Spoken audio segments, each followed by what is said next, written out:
Actividad 3. Lectura interpretativa. Es que somos muy pobres. Juan Rulfo.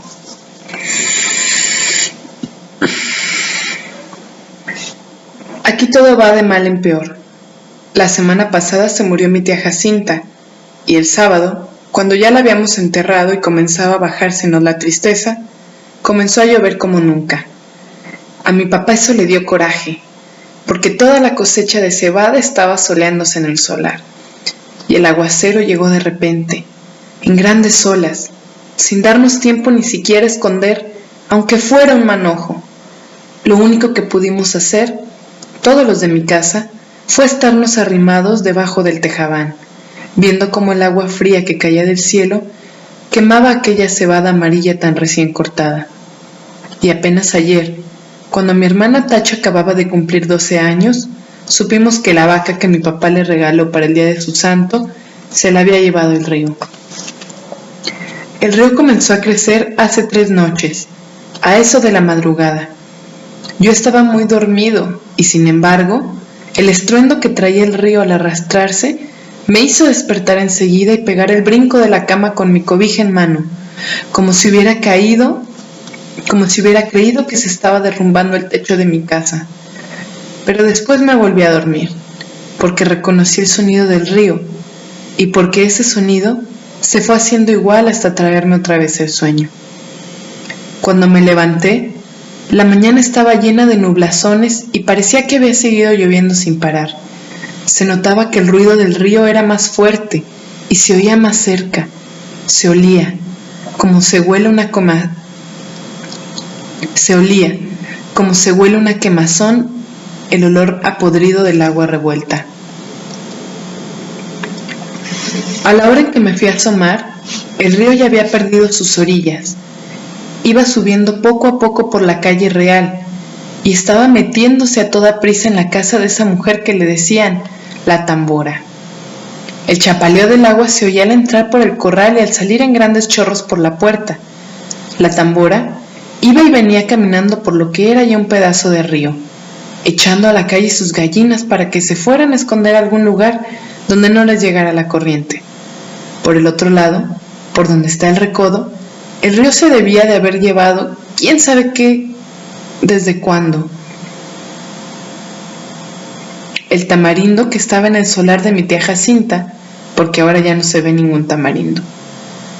Era el único que había en el pueblo, y por eso nomás la gente se da cuenta de que la creciente, esta que vemos, es la más grande de todas las que han bajado el río en muchos años. Mi hermana y yo volvimos a ir por la tarde a mirar aquel amontonadero de agua que cada vez se hace más espesa y oscura, y que pasa ya por muy encima de donde debe estar el puente. Allí nos estuvimos horas y horas sin cansarnos viendo la cosa aquella. Después nos subimos por la barranca, porque queríamos oír bien lo que decía la gente, pues abajo, junto al río, hay un gran ruidazal y solo se ven las bocas de muchos que se abren y se cierran, y como que quieren decir algo, pero no se oye nada. Por eso nos subimos a la barranca, donde también hay gente mirando el río y contando los perjuicios que ha hecho. Allí fue donde supimos que el río se había llevado a Serpentina, la vaca esa que era de mi hermana Tacha, porque mi papá se la regaló para el día de su cumpleaños y que tenía una oreja blanca y la otra colorada y muy bonitos ojos. No acabo de saber por qué se le ocurriría a la Serpentina pasar el río cuando se vea que no era el mismo río que ella conocía de a diario. La Serpentina nunca fue tan atarantada. Lo más seguro es que ha de haber venido dormida para dejarse matar así nomás por nomás.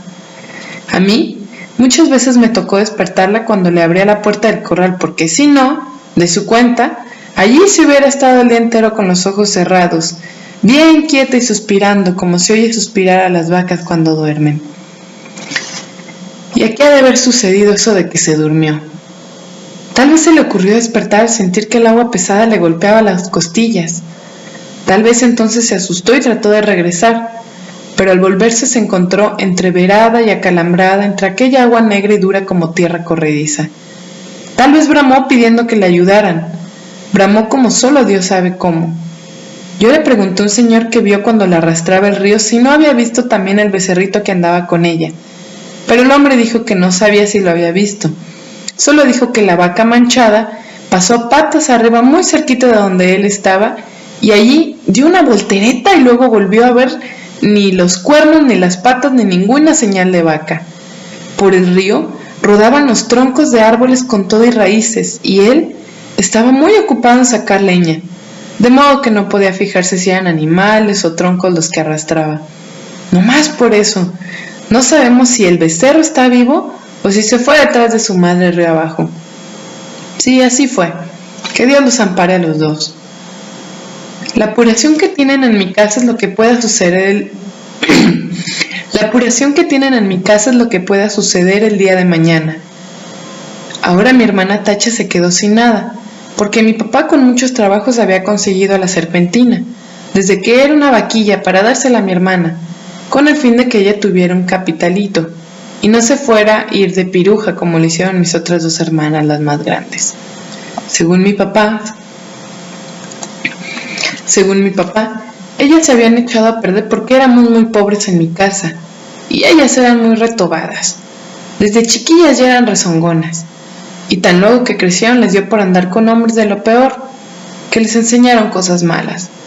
Ellas aprendieron pronto y entendían muy bien los chiflidos, cuando las llamaban a altas horas de la noche. Después salían hasta de día.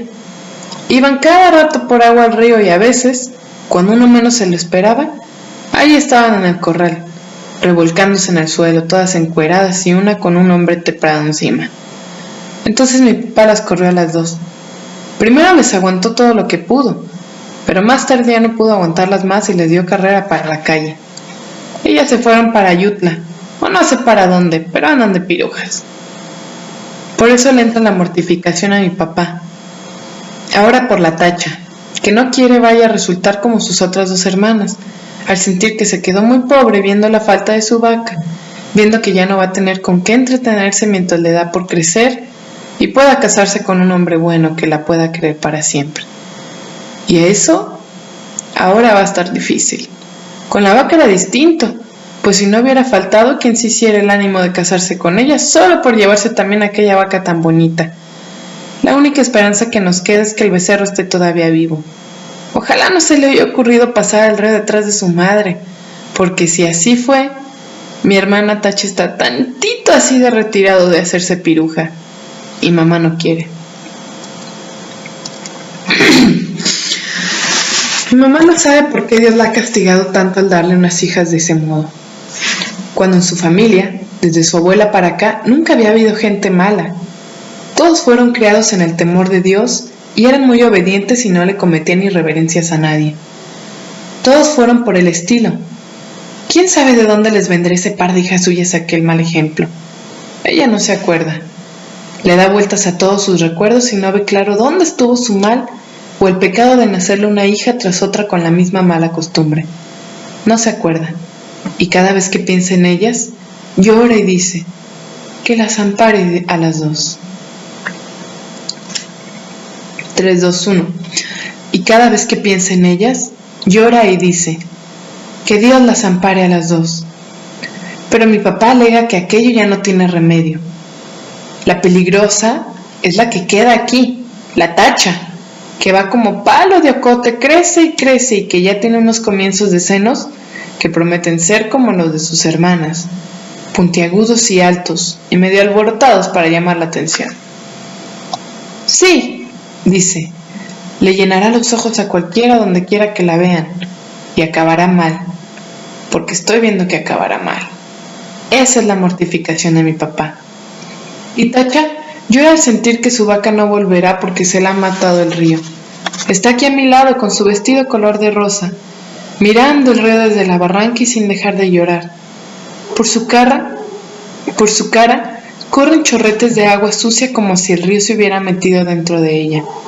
Yo la abrazo tratando de consolarla, pero ella no entiende. Llora con más ganas.